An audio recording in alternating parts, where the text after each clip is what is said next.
Hello, lovely booktubers. I'm Debs. Um, welcome back to my channel, Rainy Read Stuff. I am in the book shack. I am doing my second video of the day. I might even post it today because I've got so many tag videos to catch up on. This one is the In Your Wildest Dreams. How exciting is that? It's the original tag was created by Heather Reeds, and I was tagged by the lovely Pat at Book Chat with Pat. So there are only 5 questions, then a tag other people. So, number 1, your fantasy time and place to read a book. Definitely morning, late spring, summer, early morning, when it's nice weather. So it's red.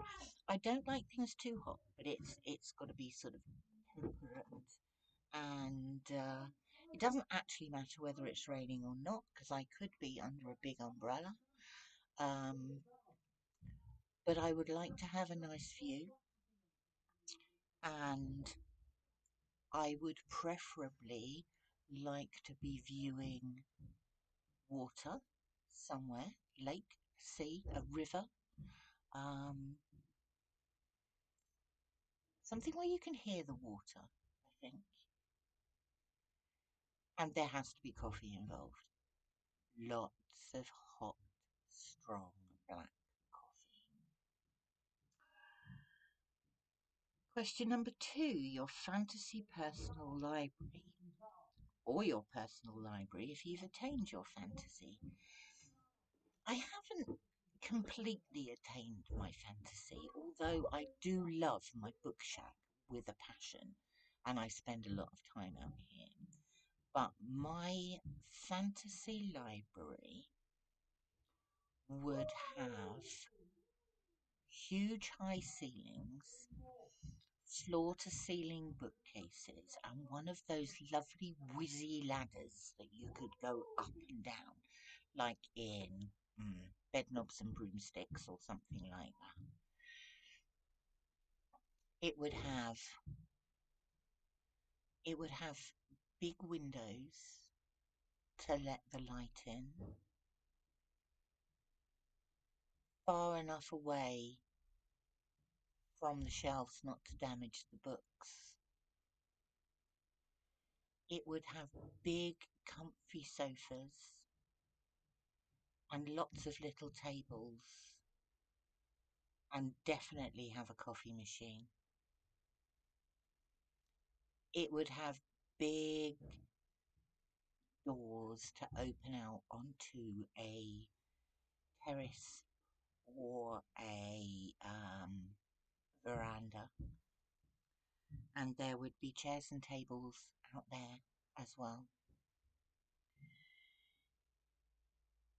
It would have big, heavy curtains and a fire somewhere for the winter, so you can lock the world away and light a fire and curl up on one of the big comfy sofas.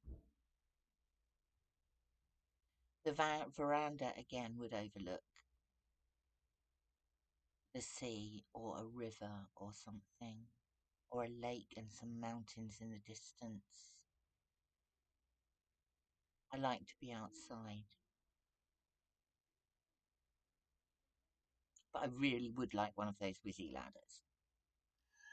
Number 3, imagine you decided to build a bookshop. What would you call it? Would it sell new or second-hand books? Would it sell anything else? What features would you want in that coffee shop? So, again, my basic checklist includes lots of shelves, not so much the whizzy ladders in a shop, no. Big, comfy armchairs and sofas, little tables, and a coffee machine. You have to have a good coffee machine. I would sell second-hand books. I would probably call it the bookshop the book shack, because I quite like that. That's what I call this. It would obviously have to be bigger than this. You can't get very many customers in this. I'd like people to stay and chat. So there'd have to be um, a big round table. A big round table like King Arthur had that people could sit around and discuss whatever.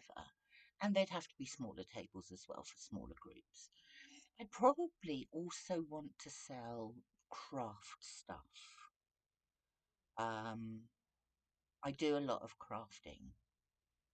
I like it very much. Sometimes people buy it. And I make things like junk notebooks, macrame plant holders and wall hangings, quite a lot of paper craft. I like paper. All sorts of things really.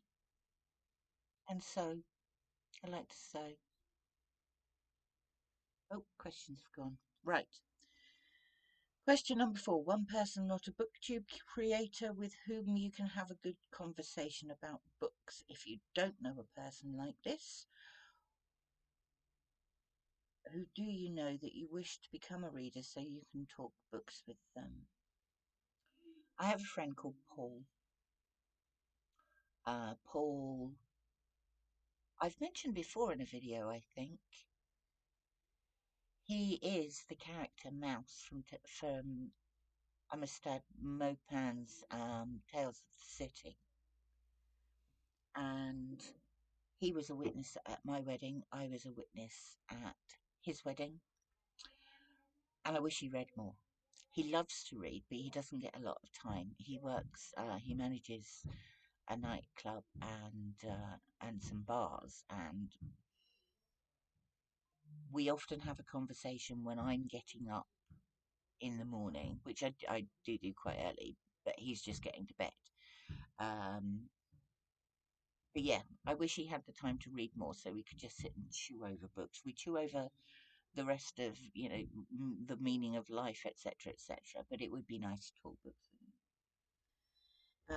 Number 5, if you won $1 million or pounds or yen or euros and you could only spend it on books or book-related items, how would you spend it?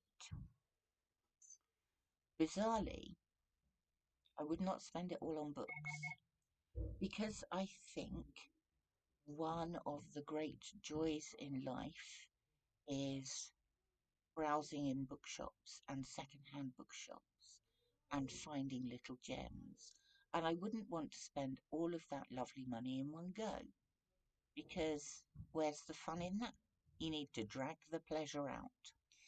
What I would do is create my library with the whizzy slide and the big shelves, which would probably mean buying a house somewhere remote that also had Wi-Fi. I'm very specific. I would love to live somewhere remote, but it has to have good Wi-Fi.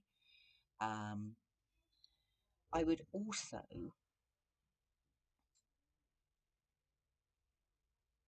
also donate a lot of books to children's libraries or try and create children's libraries where there are no libraries.